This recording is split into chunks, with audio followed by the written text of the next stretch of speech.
आज मैं बीएड के स्टूडेंट्स को, फर्स्ट ईयर के स्टूडेंट्स को भारतीय शिक्षा के बारे में बताने जा रही हूँ, जो कि इनका विषय समसामयिक भारतीय शिक्षा है।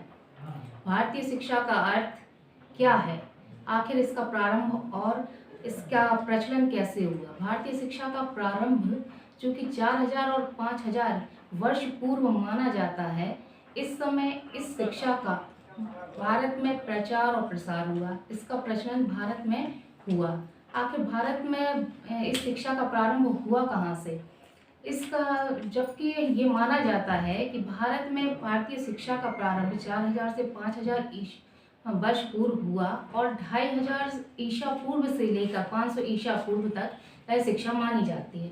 इस समय की शिक्षा चूँकि प्राचीन शिक्षा है और वेदों से ली गई शिक्षा है, इसलिए इस शिक्षा को वैदिक शिक्षा के रूप में माना जाता है। ये शिक्षा चूँकि वेदों से ली गई है और हम जानते हैं कि हमारे भारत में 4 प्रकार के वेद पाए जाते हैं।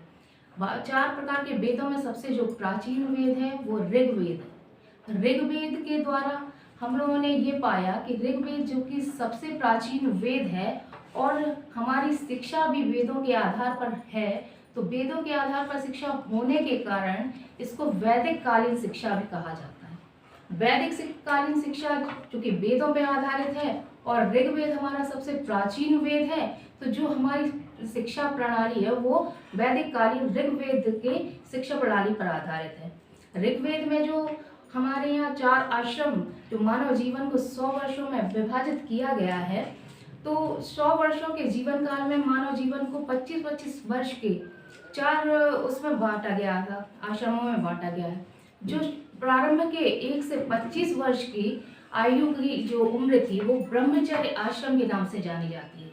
ब्रह्मचर्य आश्रम में बच्चों को 1 से 25 वर्ष के आश्रम में ब्रह्मचर्य का आचरण का प्रयोग करते हुए 25 वर्ष तक की आयु में शिक्षा ग्रहण करने की आयु बताई गई है। इस समय बच्चों को प्रारंभिक और उच्च शिक्षा दी जाती है। प्रारंभिक शिक्षा क्या है?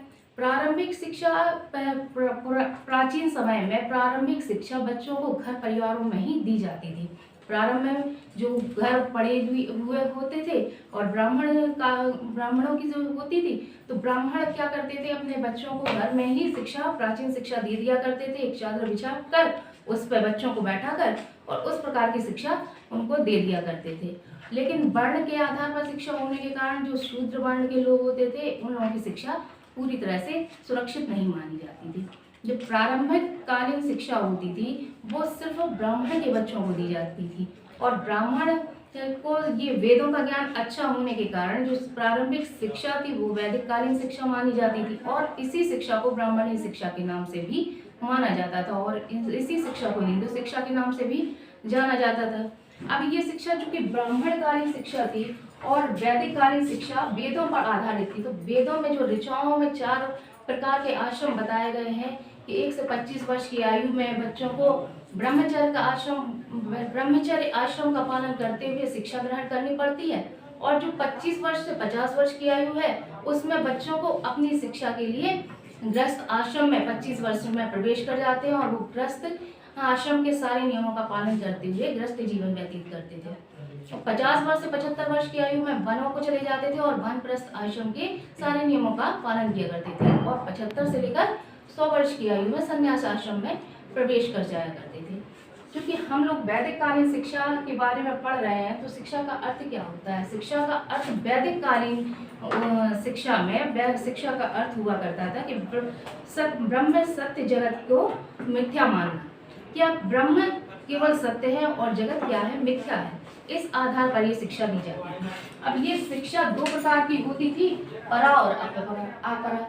परा शिक्षा क्या है? परा शिक्षा वह शिक्षा होती थी जिसमें कर्म कांड और ये जो आडंबर हुआ करते थे उनको मान्यता दी जाती थी और अपरा के अंतर्गत लौकिक शिक्षा या सामाजिक शिक्षा दी जाती थी। क्योंकि ये वैदिक कालीन शिक्षा है और प्राचीन शिक्षा है, तो उस समय परा शिक्षा को ज्यादा महत्व दिया जाता था। परा शिक्षा को महत्व दिया जाता था और जो प्रारंभिक कर्म कांड ये सारी चीजें हुआ करती थी वो उस समय सबसे ज्यादा प्रचलित थी। अब ये शिक्षा जो वैदिक कालीन शिक्षा थी वो किस पर आधारित थी? वैदिक कालीन जो शिक्षा थी वो प्राचीन परंपराओं पर आधारित थी, लेकिन जब जो शिक्षा दी जाती है उसके लिए हमें आवश्यक क्या होता है, वित्त की आवश्यकता शिक्षा के लिए पड़ती थी। क्योंकि क्या था कि वित्त ऐसा था कि जो राज्यों से मुक्त हुआ करती थी शिक्षा। जो वैदिक कालीन शिक्षा जब राज्यों से मुक्त थी तो उन्हें धन का विशेष लाभ कहीं से प्राप्त नहीं होता था, और जो धन का लाभ प्राप्त नहीं होता था तो शिक्षा की व्यवस्था के लिए जब धन की आवश्यकता है, तो जब हमें धन प्राप्त नहीं होगा तो क्या होगा, इन्हें धन तो चाहिए था, लेकिन धन इन्हें कहाँ से मिलता था। जो बच्चे इनके यहाँ पढ़कर जाते थे, गुरुकुलों में रहते थे, उनके लिए जो वो उन्हें भिक्षा द्वारा जो धन प्राप्त होता था, और जो राजा वगैरह जो प्रसन्न होते थे इन गुरुकुलों से, उनको जो धन दे जाते थे, उससे इनके वित्त की और पालन पोषण की व्यवस्था होती थी। क्योंकि प्रारंभिक शिक्षा घरों में हो जाया करती थी, लेकिन उच्च शिक्षा के लिए बच्चों को क्या होता था कि अपने गुरुकुलों में जाना पड़ता था। गुरुकुल कहाँ होते थे, गुरुकुल राज्यों से दूर वनों के स्थानों पर पाए जाते थे। गुरुकुल जब दूर पाए जाते थे तो वो क्या थे, गुरुओं के आश्रमों में रहकर जो शिक्षा ग्रहण की जाती थी उसमें गुरुकुलों की व्यवस्था थी।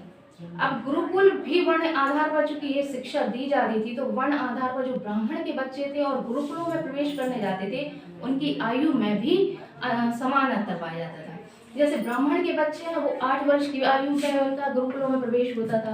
क्षत्रिय के बच्चे हैं उनका प्रवेश 10 वर्ष की आयु में माना जाता था, और 12 वर्ष के जो बच्चे थे और जो शूद्र बच्चे थे, वैश्य बच्चे थे, उनको ये शिक्षा 12 वर्ष की आयु में और गुरुकुलों में प्रवेश मिलता था। अब चूंकि ये शिक्षा वैदिक कालीन शिक्षा क्या थी, वैदिक कालीन शिक्षा 3 स्तरों में विभाजित थी: जन शिक्षा, स्त्री शिक्षा और व्यावसायिक शिक्षा। जन शिक्षा तो सबको प्राचीन शिक्षा या प्रारंभिक शिक्षा होती थी, वो अपने घरों में ही प्राप्त हो जाया करती थी। लेकिन स्त्री शिक्षा क्या थी, वैदिक काल में स्त्रियों की शिक्षा पर भी विशेष महत्व दिया जाता था। उस समय की स्त्रियों को भी वैदिक कालीन शिक्षा का अच्छा ज्ञान होता था, वे भी वेदों को पढ़ती थी और उसमें अपनी रुचि दिखाती थी।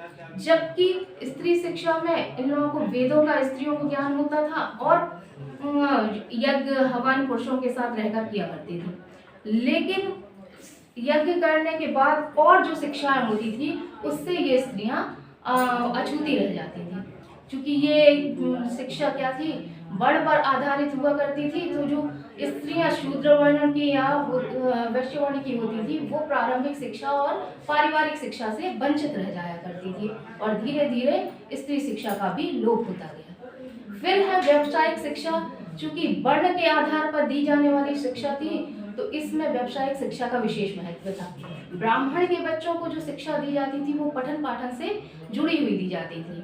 क्षत्रिय के बच्चों को थी उन्हें युद्ध कौशल, रणनीति वगैरह की शिक्षा दी जाती थी। और इसके बाद जो शूद्र और वैश्य थे तो वैश्यों को शिक्षा दी जाती थी हीरे मोती जवाहरात, इन सब चीजों की परख करना, नाप तोल करना, ये सारी चीजें बताई जाती थी। जबकि जो शूद्र हुआ करते थे उनको सेवा कार्य वगैरह की शिक्षा दी जाती थी। इस तरह से वर्ण के आधार पर ये शिक्षाएं दी जाती थी। क्योंकि हम जानते हैं कि हर काल में, हर शिक्षा में, हर तरीके के चीजों में क्या होता है, गुण और दोष पाए जाते हैं। क्योंकि वैदिक कालीन शिक्षा में काफी कुछ गुण होने के बाद भी, जैसे स्त्री शिक्षा भी दी जाती थी, इनमें निःशुल्क शिक्षा भी दी जाती थी, और इनमें कोई भेदभाव भी नहीं होता था शिक्षा में, और लोभ से दूर शिक्षा थी। ये सारे गुण इस वैदिक कालीन शिक्षा में मौजूद थे। लेकिन गुण के साथ साथ दोष भी हुआ करते थे। वैदिक कालीन शिक्षा में मुख्य दोष क्या था, वर्ण के आधार पर ये शिक्षा विभक्त थी। इसलिए ये शिक्षा क्या थी, धर्म के आधार पर होने पर समान रूप से सभी को नहीं दी जा सकती थी। इस तरह की शिक्षा हुआ करती थी। क्योंकि वैदिक काल में मुख्य शिक्षा के कुछ केंद्र भी हुआ करते थे, जैसे तक्षशिला, मिथिला, प्रयाग, कांची, केकय और काशी। ये सब यहाँ के व्यवस्था, शिक्षा व्यवस्था से जुड़ी हुई कुछ शिक्षा के केंद्र हैं। धन्यवाद।